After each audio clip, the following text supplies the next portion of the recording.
Okay, so welcome to tape 3. So let me quickly summarize what we learned on tape 2, and then we're going to learn how to improve our memory dramatically.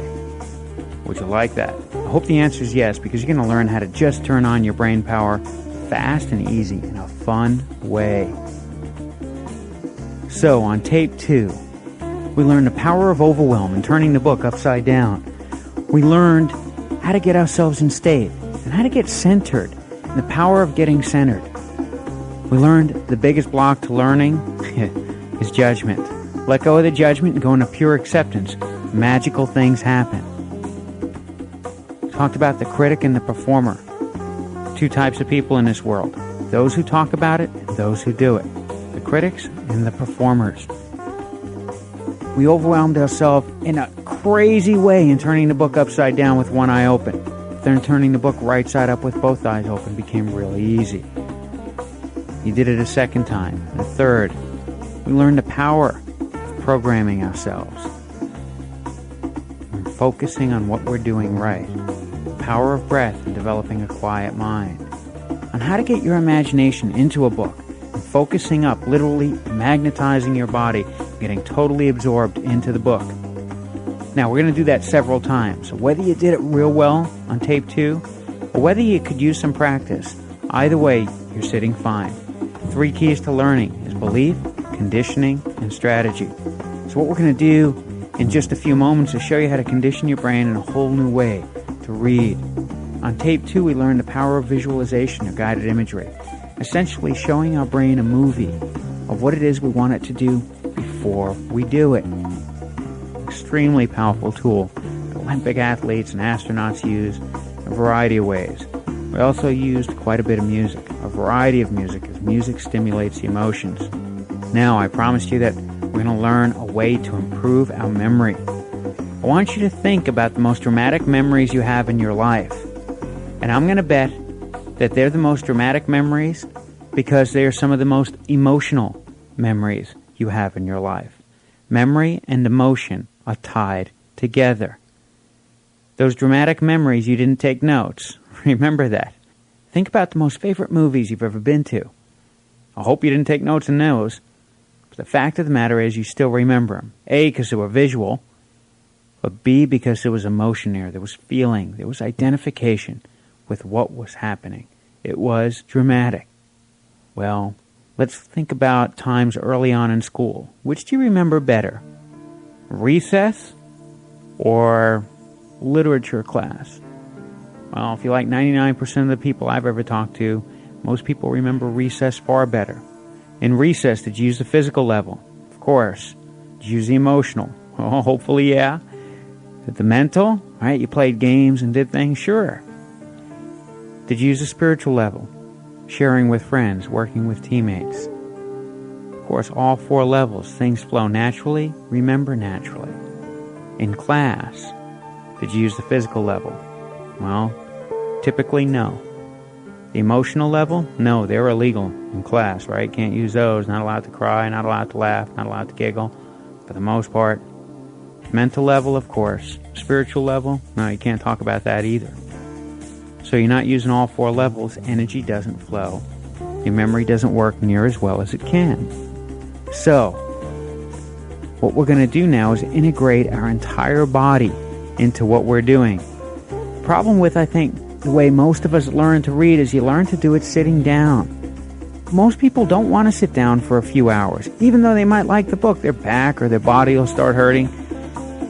It's not a natural state if you're high in energy to want to sit down for a few hours, even if you're really interested in what you're reading.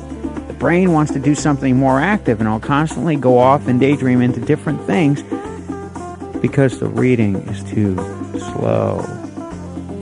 So, what this exercise is, and this is a physical exercise that utilizes the emotions as well as the mental level and the highest level. So, I want you to stand up now, and there's 2 ways you can do this. One way is a standard jumping jack, and the other way is what I call opposite arm, opposite knee touch. Arm-knee touch. Now, I'm going to describe this to you verbally. Pay attention.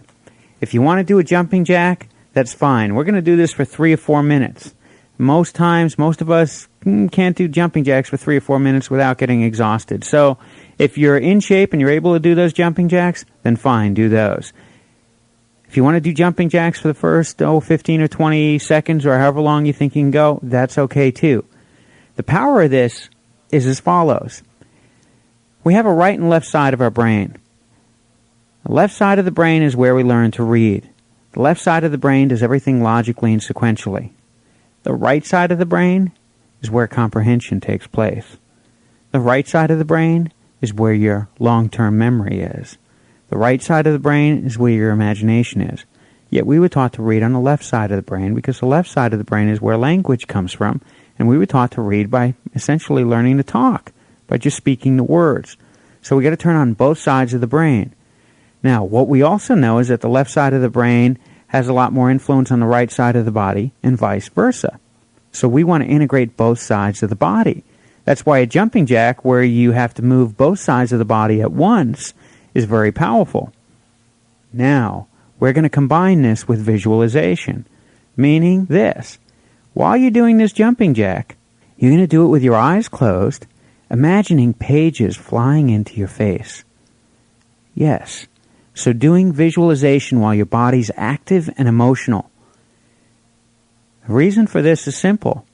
You're not only programming your brain to see flashes of pages flying into its face, but you're doing it in a high state of emotion so that the two become associated.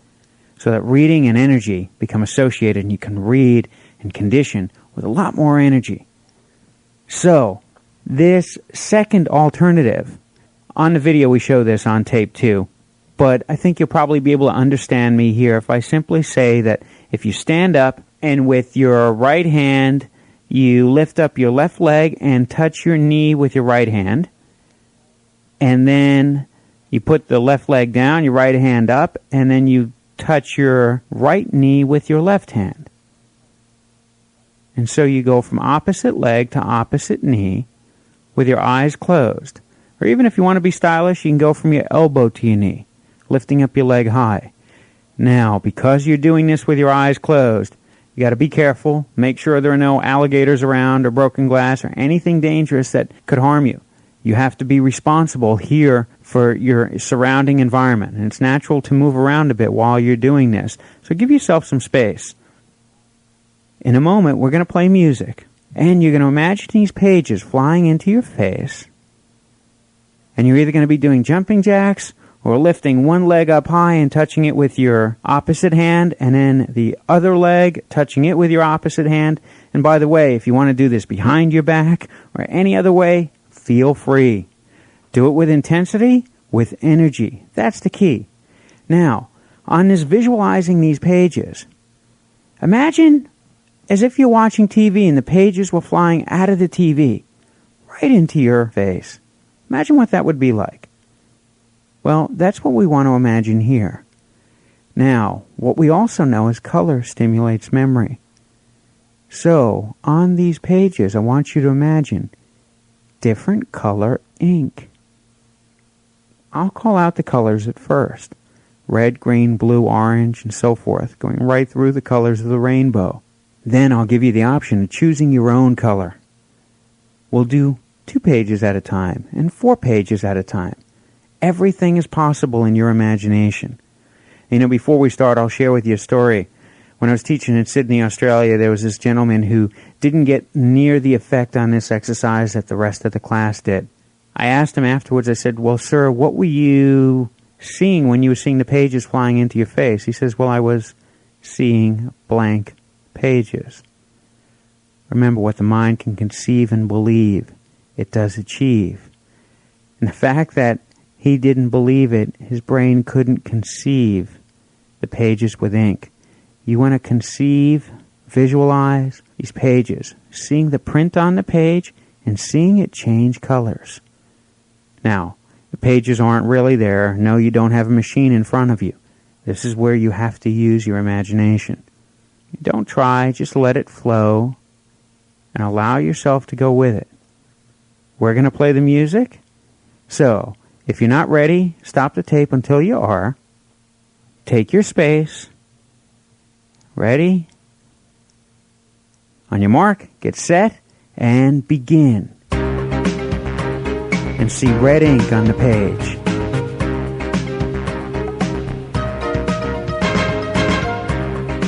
Make the pages bigger and brighter, the ink clearer to understand. And orange ink. Smile and do it with emotion and energy. Yellow. Green. Blue. Purple.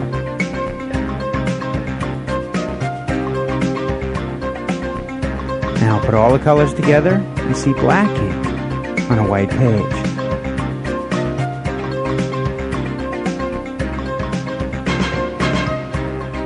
And now see two pages side by side.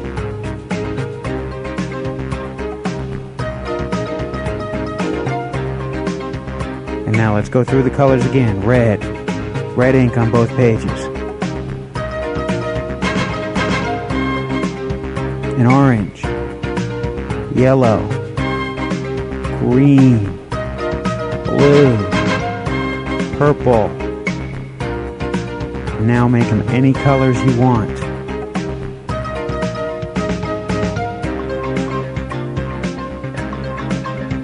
Turn the pages upside down in your imagination. Sideways. You can even make them different colors. 4 pages at once. And make each of the 4 pages different colors if you want. Do it faster. Get more emotional. Pull out all the stops. Go for it. And smile. Really smile.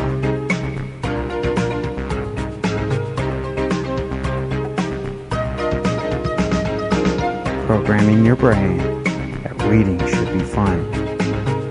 Is fun.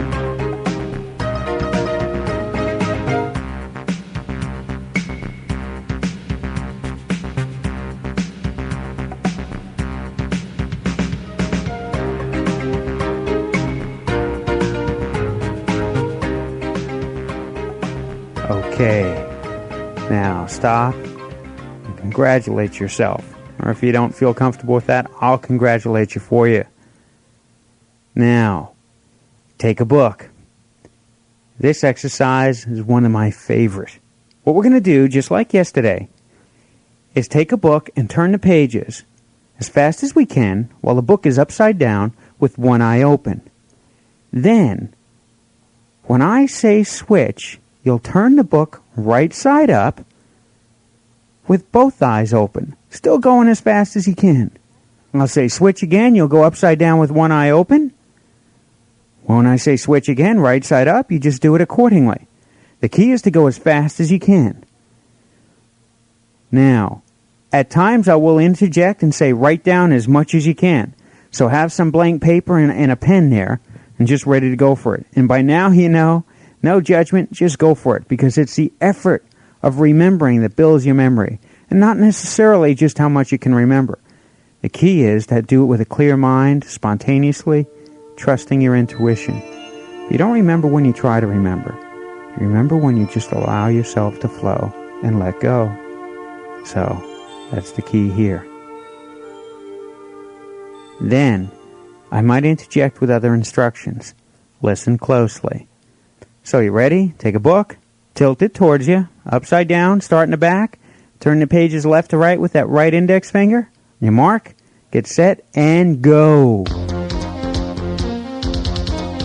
Switch eyes on your own every 20 or 30 pages. And go faster. Smile. Faster. Lift up both feet. Wiggle your toes, wiggle your ears. You thought this was tough yesterday. A lot easier now that you're being conditioned.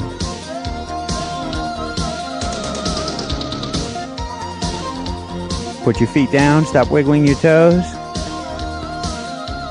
So much easier with both feet on the ground. Okay, now, turn the book right side up and open both eyes as fast as you can. Go.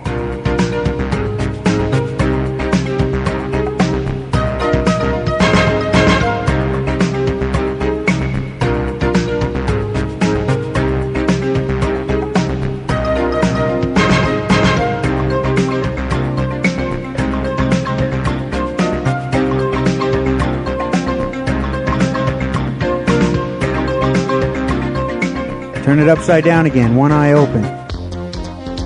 And switch eyes. And switch eyes again. No thinking. The way to do it right is to know you're doing it right.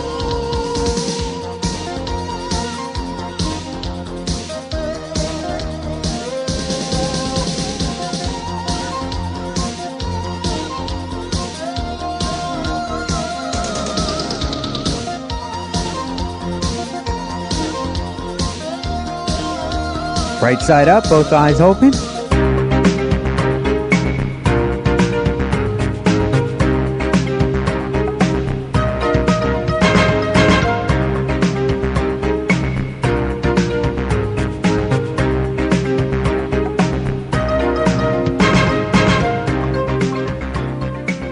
Okay, now write down what you can remember. Go, grab that pen and start writing. Close the book.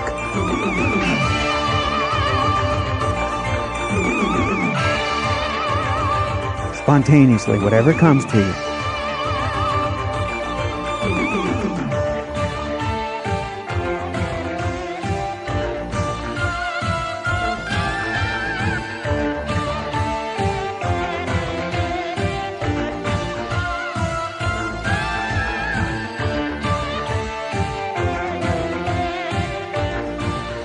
Okay, good. Pick up the book again. Upside down as fast as you can. One eye open. Go. Switch eyes on your own.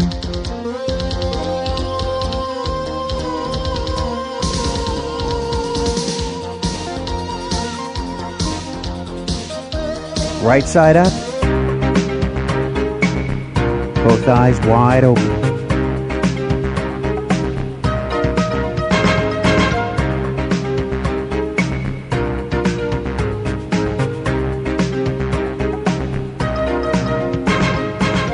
And now go only as fast as the rhythm.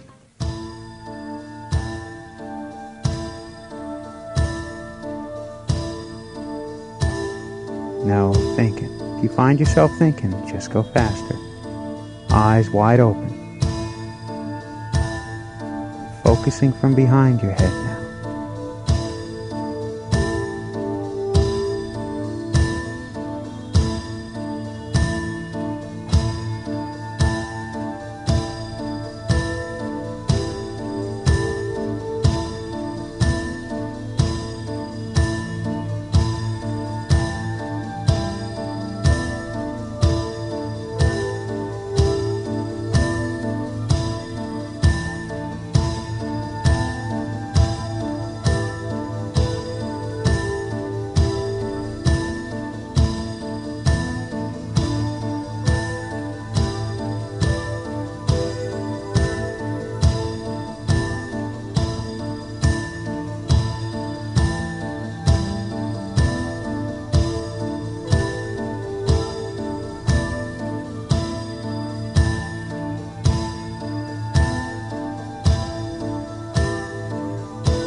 Okay, upside down, one eye open.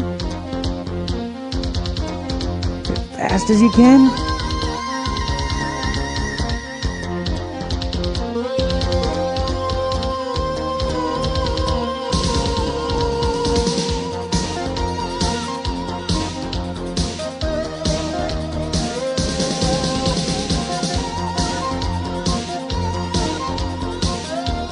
Right side up, both eyes open, only as fast as the rhythm.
go as fast as you can. As fast as you can.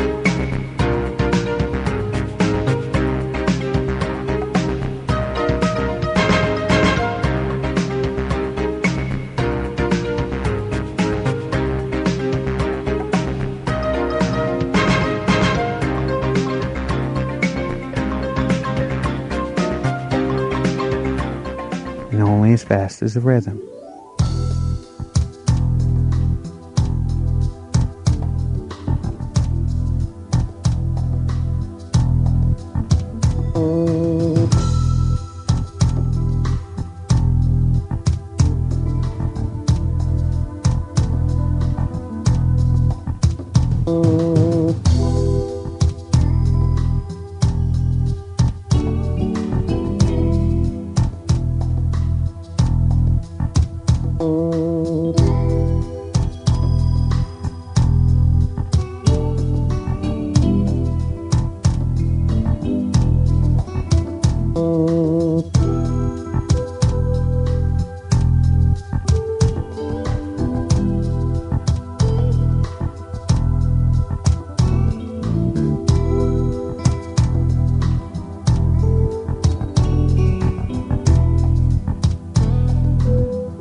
Good. Now, write down what you can. Go!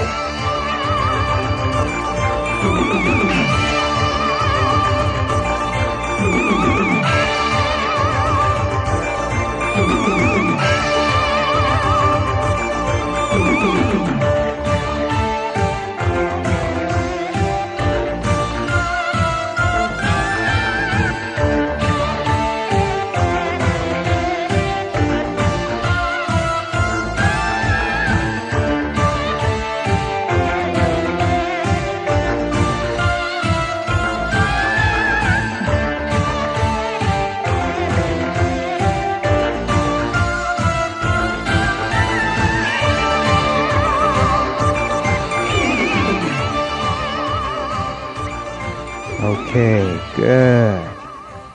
Brilliant. Now, in your booklet, write 5 things you just learned from that exercise.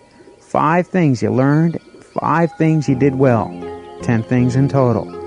Go.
Okay.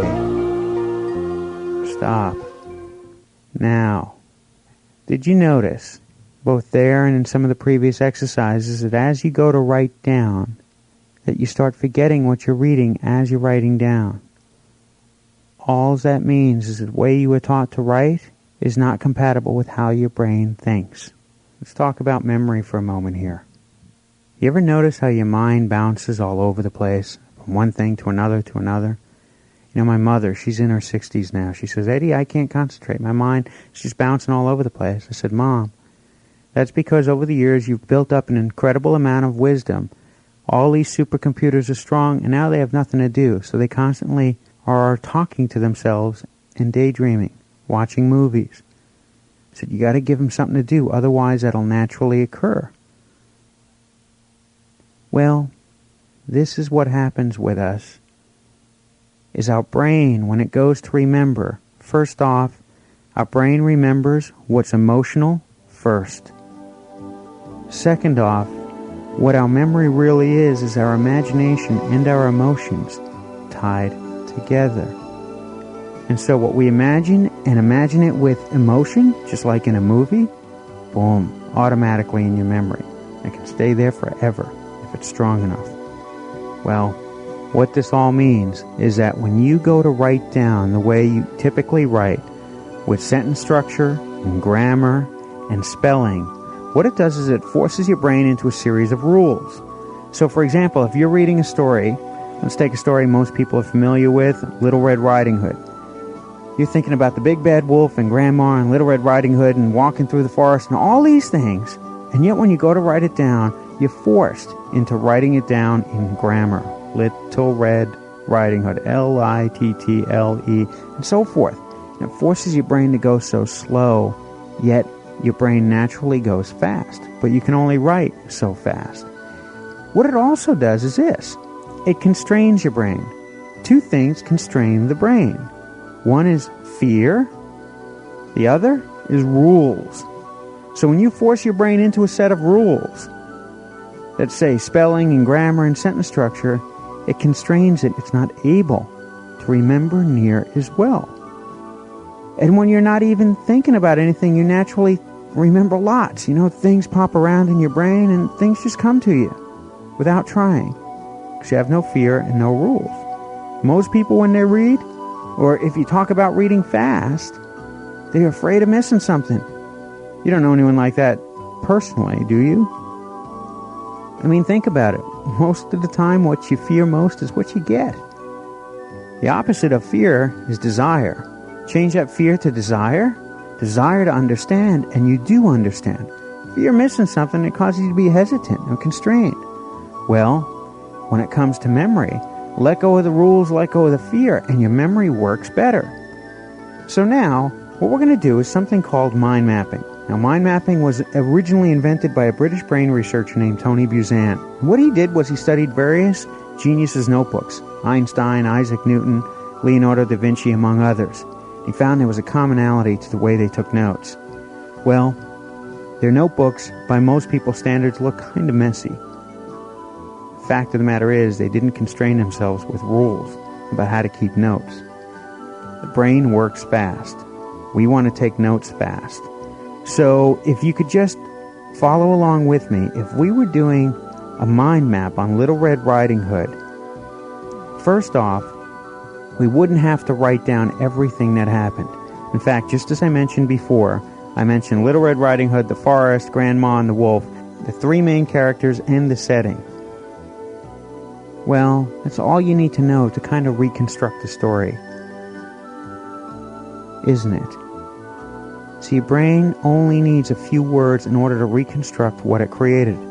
If I mention to you Thanksgiving, Christmas, and Easter, right? What comes to mind? And if I had 100 people in the room, different things may come to mind for each of them.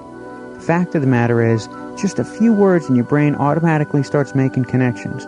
If I mention football, baseball, basketball, if I mention Tokyo, Hong Kong, and Moscow, whatever. Because your memory is just simply a reactive mechanism, and when you think of something, when someone says something to you, what all those supercomputers do is go search in your files for what they remember.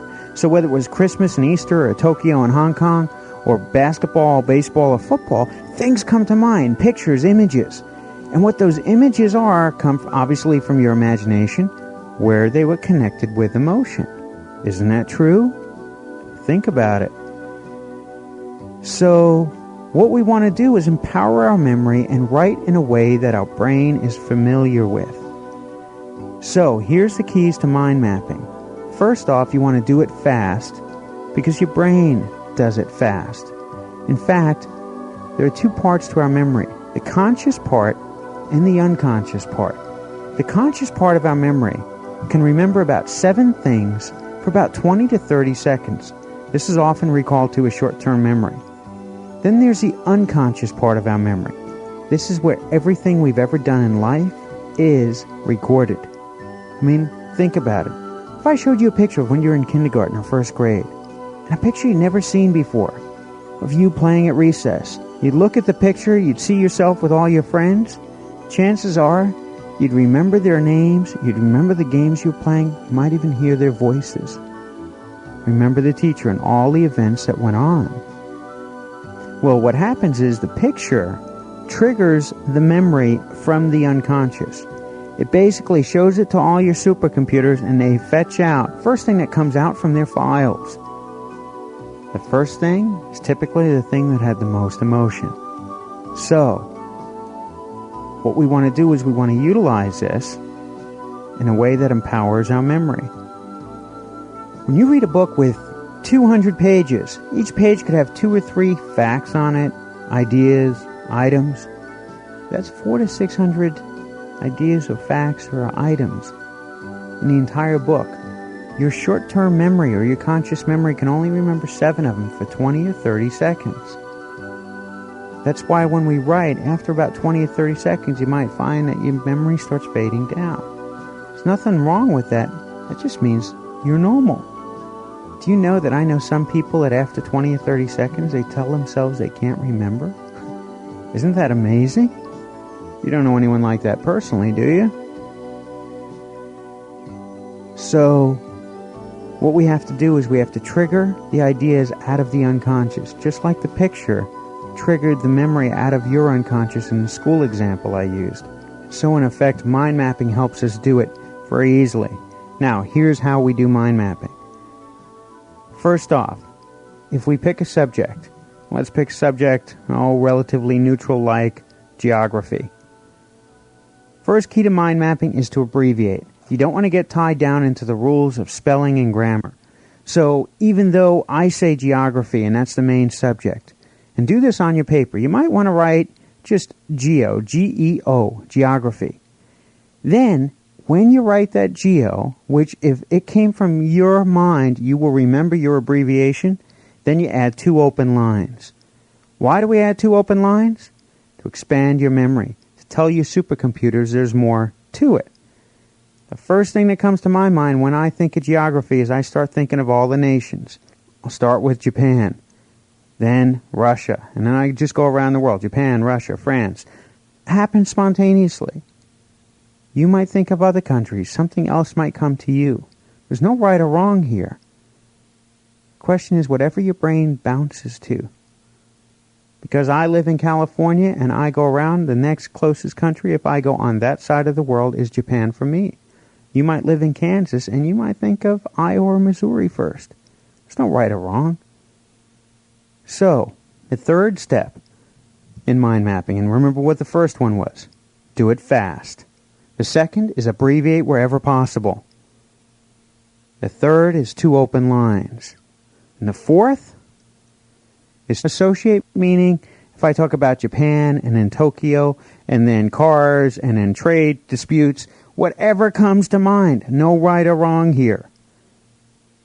Just let your brain flow. You want to do it fast and spontaneously. That's it. You don't want to think about what's right or wrong. Even if you're thinking about geography and the word pizza comes to mind, write it down. There's no right or wrong here. So, what we're going to do now is practice. I'm going to give you a subject, and you're going to begin to mind map. Okay, so remember, abbreviate, do it fast, 2 open lines.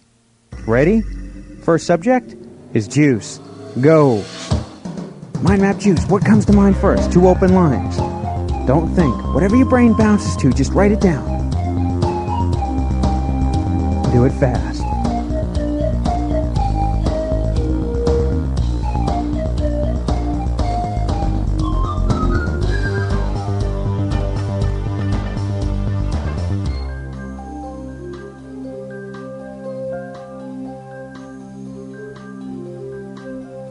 Okay, stop. Now, look at your mind map. Is it neat? Did you do it slow and carefully or fast and emotional? Which one's better? That's right, fast and emotional. Neatness comes later. Neatness is for other people's approval. You want to do this fast and with emotion. It's not to show someone, it's to draw out of your memory. Did you abbreviate? Did you add those 2 open lines? Or did you wait to add the 2 open lines? You want to add those 2 open lines immediately without thinking. Now, I'm going to use another subject, and we're going to do this again. Ready? Okay, second subject, grab a blank piece of paper, get ready, is health. Go! Two open lines, whatever your brain bounces to, abbreviate wherever possible. As fast as you can, build your memory.